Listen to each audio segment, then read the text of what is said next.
vulnerável.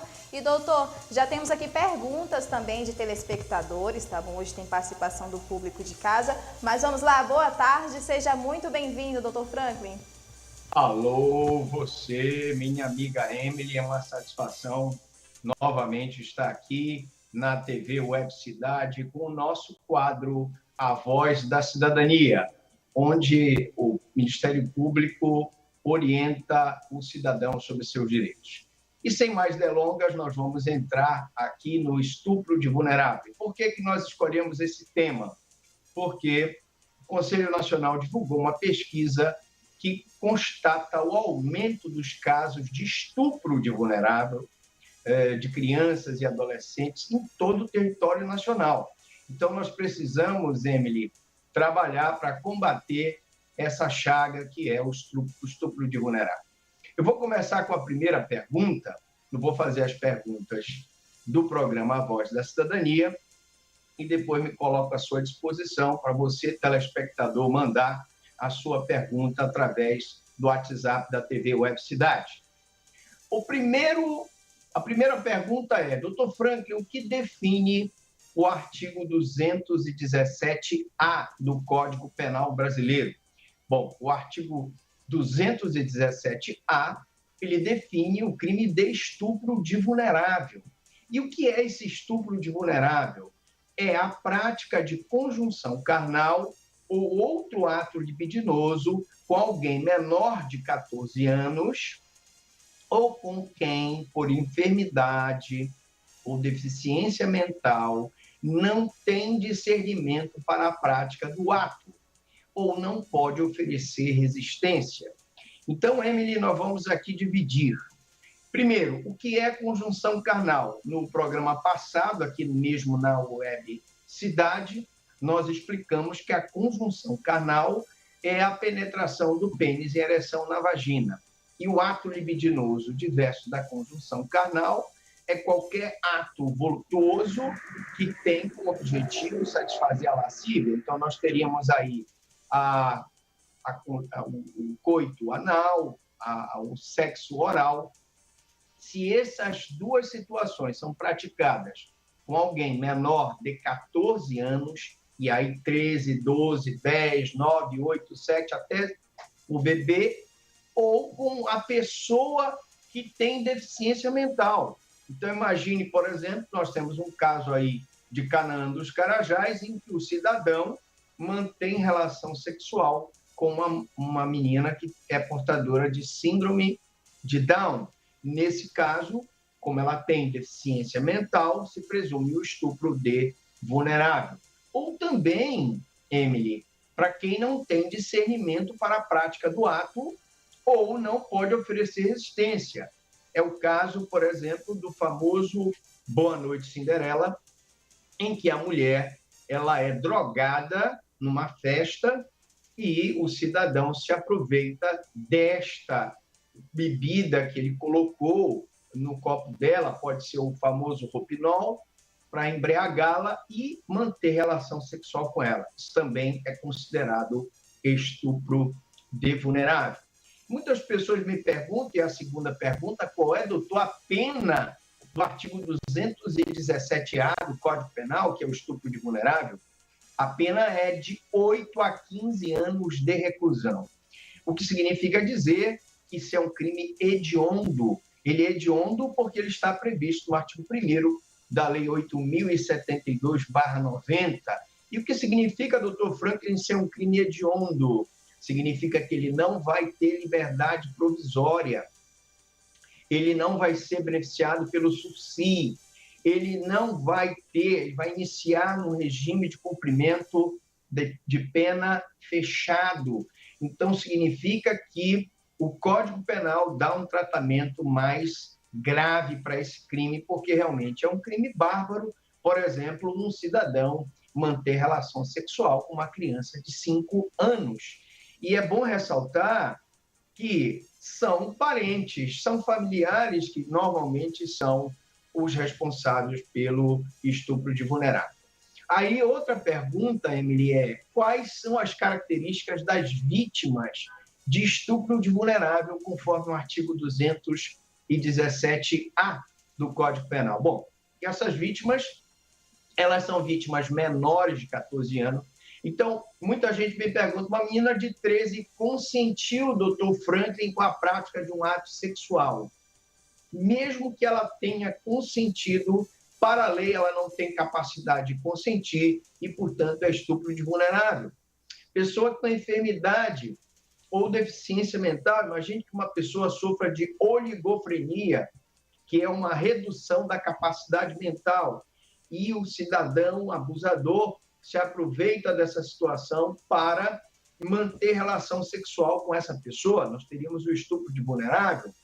Outra situação, que nós já falamos aqui, a pessoa que por qualquer motivo não possa oferecer resistência. É a pessoa que está dormindo, é a pessoa que está drogada, é a pessoa que está embriagada, então não pode oferecer resistência. Então, vamos que uma mulher esteja, nós tivemos um caso agora na promotoria, uma senhora casada, grávida, dormindo num determinado local. Ela, quando acordou, o cidadão estava manipulando a genitália dela enquanto ela dormia. Então, apesar dele não ter praticado a conjunção carnal, que é a penetração do pênis, ele estava manipulando os órgãos genitais dela com a mão, e isso é estupro de vulnerável, porque ela não tinha condições de oferecer a resistência. Uma outra pergunta é, doutor Franklin, o estupro de vulnerável, como ele difere do estupro comum? Nós falamos no programa passado do estupro comum, em que existia a conjunção carnal mediante violência ou grave ameaça, o ato libidinoso, e no estupro de vulnerável, a vítima não precisa, atenção, ser forçada mediante violência ou grave ameaça para praticar o ato. O ato é considerado um crime independente do consentimento da vítima.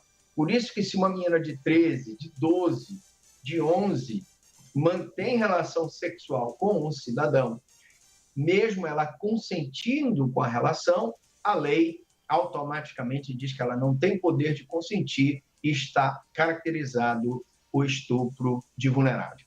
E a nossa última pergunta de hoje, da nossa promotoria, nós temos aí as perguntas dos ouvintes, é qual a situação mais comum para a prática do crime de estupro de vulnerável? Bom, essa prática aí ela é frequente e relata, então, normalmente um ambiente doméstico, portanto, é uma violência doméstica o estupro de vulnerável. E, normalmente, ele está sendo praticado dentro do ambiente doméstico. Quem é que pratica?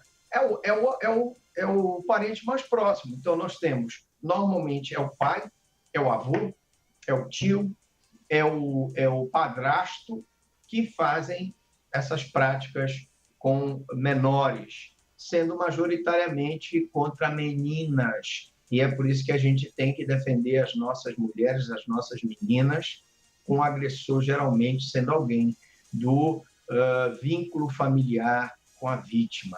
Então, é muito importante a gente deixar aqui os canais de comunicação. Você pode ligar para o número da promotoria 984-55-2557, 984-55-2557.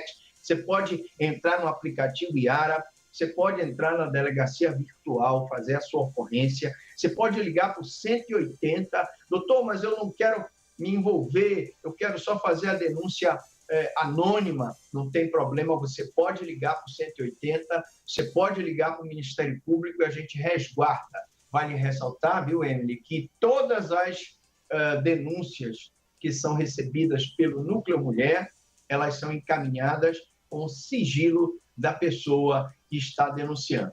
Agora, eu passo a bola para você, Emily, não sei se tem alguma pergunta do estúdio, não sei se você entendeu toda a nossa explicação de estupro de vulnerável.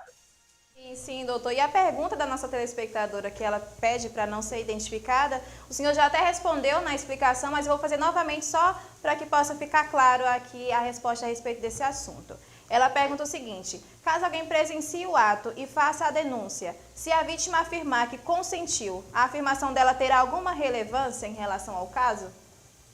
Como eu expliquei, minha amiga telespectadora da TV Web Cidade, a vítima no estupro de vulnerável, ela não precisa consentir com a prática do ato sexual. Então, se ela é menor de 14 anos, se ela tem 14 anos incompletos, 13, 12, 10, ou se ela é alienada ou débil mental, tem algum problema de saúde mental, ou se ela não pode oferecer resistência, o estupro ele é presumido.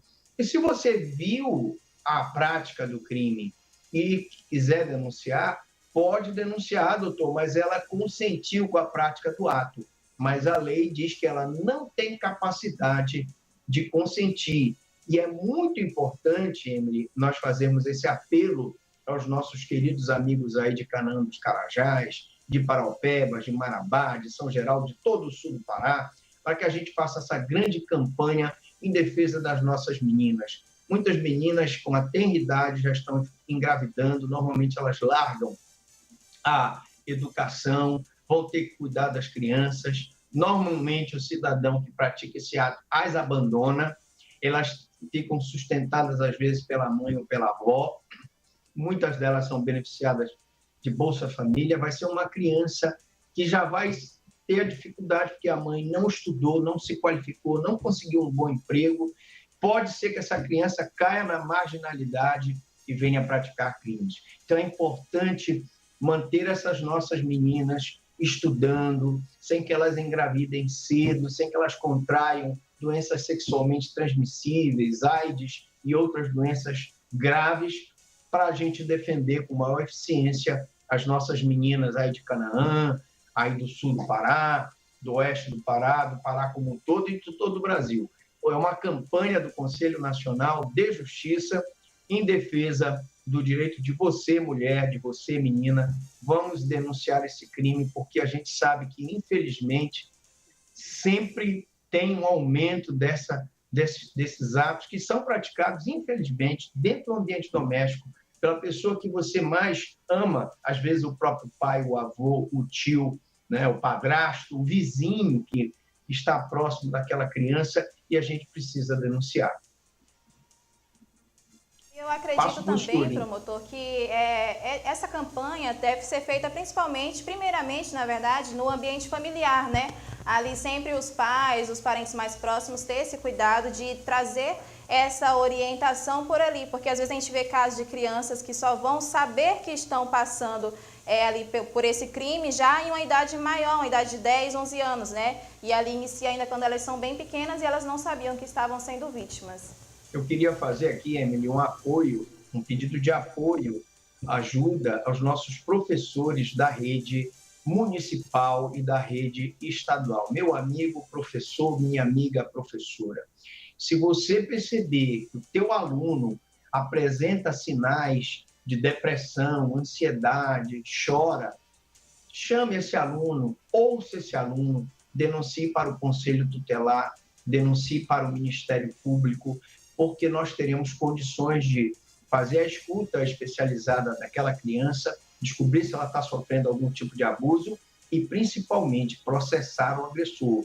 Porque esse tipo de crime, Emily, nós temos que ter tolerância zero. O Ministério Público tem que denunciar, tem que pedir a prisão preventiva para evitar que esses abusadores, esses pedófilos, tirem a nossa ingenuidade, tire a possibilidade daquela criança ter um futuro promissor através do estudo e através da qualificação profissional. Eu vi há pouco aí, na Web Cidade, o curso que nós tivemos aí de culinária amazônica, né? Eu acho que é importante estimular, e a gente parabeniza o trabalho que vem sendo feito pela Prefeitura de Canaã dos Carajás, cursos para essas nossas mulheres, sejam idosas, sejam adolescentes, né? Para que elas possam se qualificar cada vez mais, seja culinária, seja artesanato, seja informática, seja aprendendo a fazer pizza, seja aprendendo uma atividade empreendedora, porque a solução para o problema da criminalidade, eu acredito piamente, é o estudo, a qualificação profissional para o trabalho. e com apoio da sociedade, daí de Canaã e de todo o sul do Pará, nós estamos encabeçando essa campanha do Eles por Elas. Você, homem, defenda a sua mulher, defenda a criança e vamos evitar esse tipo de abuso. Não é isso, Emily? Isso mesmo, doutor, eu concordo plenamente. Mas encerrando por aqui é o nosso quadro de hoje com o tema estupro de vulnerável. Doutor, qual é o nosso próximo tema para a nossa próxima edição do quadro? Na semana que vem, nós vamos continuar com crimes contra criança e adolescente e nós vamos falar de posse sexual mediante fraude, vamos falar de favorecimento à prostituição, ainda tem muitos temas interessantes que nós vamos, se Deus quiser, com seu apoio, minha querida Emily, com o apoio do Santiago, do Jesus, quero mandar um abraço aqui para eles, continuar com essa empreitada que é a nossa voz da cidadania. Muito obrigada, doutor. Quer deixar o senhor à vontade para fazer os seus agradecimentos da nossa edição de hoje? Pronto, então você, meu amigo telespectador da Web Cidade, de todo o sul do Pará, pode mandar aqui a sua pergunta para a semana que vem no 94991451717, que é o telefone aqui da Web Cidade, e o nosso telefone é o 984552557. Eles até rimam, né, Emily? Porque um é 991451717 e o outro é o 984552557. Grande abraço, Emily. Muito obrigada, doutor Franklin. Nos vemos na próxima semana. Agora vamos lá? 12h40, meu diretor. Vamos no bloco comercial? Vamos no bloco comercial e já voltamos com muito mais informações. Não saiam daí.